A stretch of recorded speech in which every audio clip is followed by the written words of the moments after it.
Oke, halo semuanya dan selamat datang kembali di Tanya Seputar Hukum. Dan untuk pertanyaan kali ini yaitu apakah hutang akan lunas ketika debitur yang berhutang itu meninggal dunia? Ya, ini banyak ditanyakan. Tidak hanya meninggal dunia, mungkin karena sakit yang parah, mungkin kena stroke atau serangan jantung sehingga tidak bisa bekerja lagi. Bagaimana status kreditnya seperti itu? Oke. Untuk sakit itu atau kena stroke atau kena serangan jantung atau kena apapun, mungkin cacat permanen atau dan lain sebagainya, status hutangnya seperti apa karena tidak bisa bekerja sehingga tidak bisa membayar hutang tersebut, itu nanti berdasarkan penetapan pengadilan Anda bisa mengajukan bahwa hal tersebut termasuk force majeure atau keadaan kahar, mungkin bisa ya.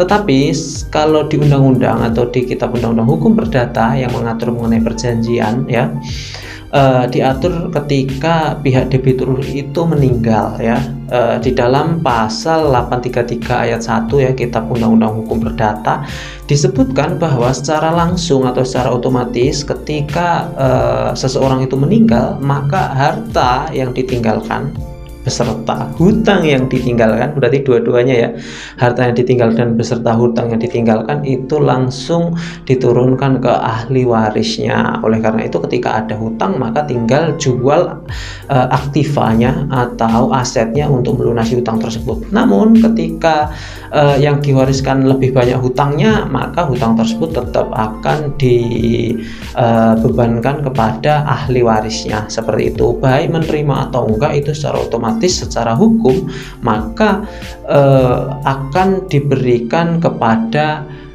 ahli warisnya. Untuk ahli warisnya itu bisa anak ataupun lawan kawin atau istri, seperti itu.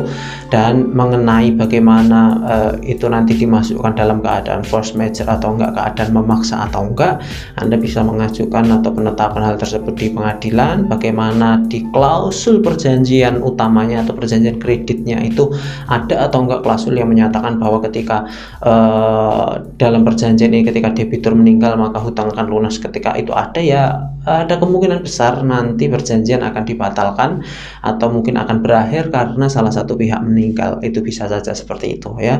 Jadi tergantung, karena sudah banyak sekali ya penetapan pengadilan dan putusan pengadilan yang sudah dijadikan jurisprudensi mengenai keadaan memaksa atau force majeure dan keadaan kahar ya, penetapannya seperti apa. Tapi kalau menurut saya pribadi, kalau hanya posisinya meninggal dunia atau posisinya keadaan sakit, itu masih belum keadaan force majeure seperti itu. Mungkin yang bisa dijadikan keadaan force majeure itu posisinya bencana alam yang tidak diinginkan oleh kedua belah pihak sehingga para pihak tidak bisa menjalankan prestasinya sama sekali, atau mungkin kejadian perang seperti itu sehingga para pihak sudah tidak mengurusi mengenai materi lagi, mengurus mengenai keselamatan masing-masing, seperti itu.